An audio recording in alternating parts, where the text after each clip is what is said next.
It was definitely a big fight field tonight.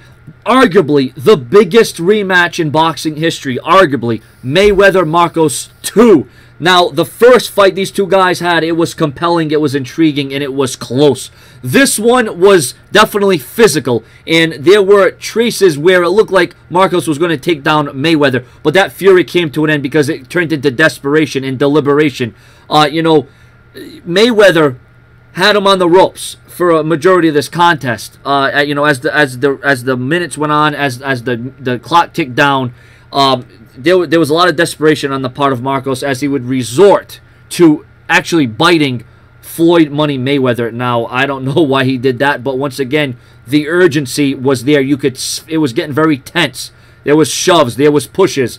The cornerman getting involved. I mean, it was getting very tense between these two. Like I said, I think the first fight was definitely better, and it was more compelling. It was more intriguing. This fight, I mean, it delivered to a certain degree, but it definitely could have been a lot better. I mean, we're going on 11 rounds. We're at the 11th round right now. And like I said, there was a few shots of brilliance in this contest. I'm not going to come on here and say it was complete and utter boring.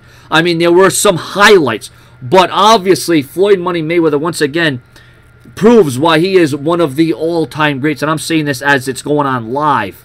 We just saw a nice right upper hand by Floyd. Like I said, he has his guys figured out. There's a method to his madness. He's thinking while he's in that ring. That's why Floyd Money Mayweather is going to go down as one of the all-time greats in the industry. And it's like I said, it's very arguable to say that he's one of the greatest of all time.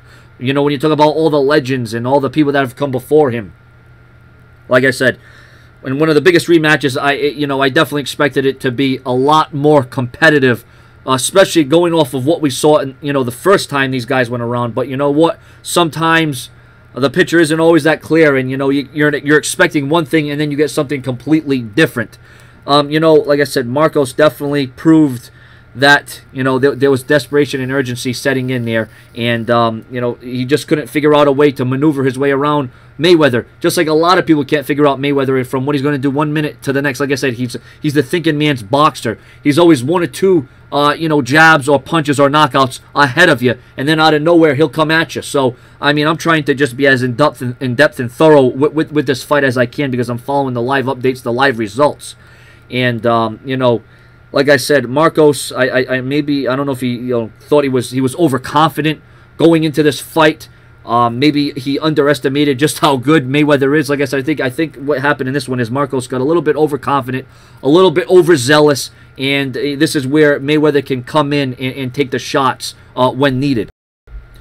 The interesting thing I want to note up to this point is Floyd landed 149 of 277, while Marcos only landed 98 of 454. So that just shows you a little comparison, a little tail of the tape of what is going on in this fight. By all accounts, it was still a decent fight for what it was. Going into this, like I said, I had high expectations. I thought it was going to be, like I said, Mayweather's one of those guys that just when you think you have him figured out, he comes out with something different, something else. So we're gonna learn about it. It went all 12 rounds, which is a good thing. It went the distance, which when you're spending that much money on boxing, and Don King's taking those dollars away from you, who the hell the promoter is nowadays, I'm sure it's still him.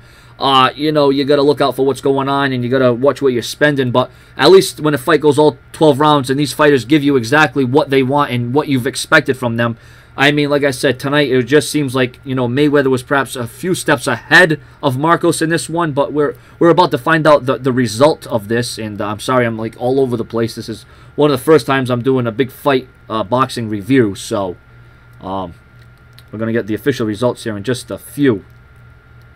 Right now, the judge is looking at 117 to 110 on the card.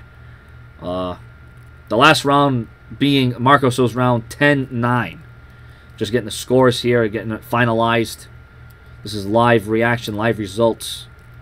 This will be going up to YouTube.com for all you boxing fans. This is pretty much a wrestling channel, but I do follow UFC and boxings on occasion, so that's why I do these kind of videos and uploads. Yeah, waiting in anticipation. What is it going to be? What will be the final result? Will Mayweather still be undefeated? Will it still be intact? Or is it going to come to an end tonight, a screeching halt for Mayweather? I'd be surprised if Mayweather didn't win this one, but right now, according to what I've been witnessing, what I've been reading, this you would assume it has to be Mayweather. Well, there you have it. Unanimous decision goes to Floyd Money Mayweather, as we all expected, but I don't think we anticipated it to be somewhat one-sided. I mean, like I said, we expected a different result. We expected the fight to be a lot different, but it is what it is. There's your fight, ladies and gentlemen. Thank you for watching Sean's Entertainment. I give this fight, you know, it went the distance. It went all the rounds, so I'm proud of that. I mean, out of 10 stars, I'll rate it out of 10 stars. I'd say maybe a 6.5 out of 10, but it's a damn shame that it went under these circumstances, these terms, but sometimes, you know, Mayweather is always on top of his game. Well, not sometimes, in his time, all the time. Who's back to the drawing board? Who can take out Mayweather? Who can knock him out? It's very hard to tell.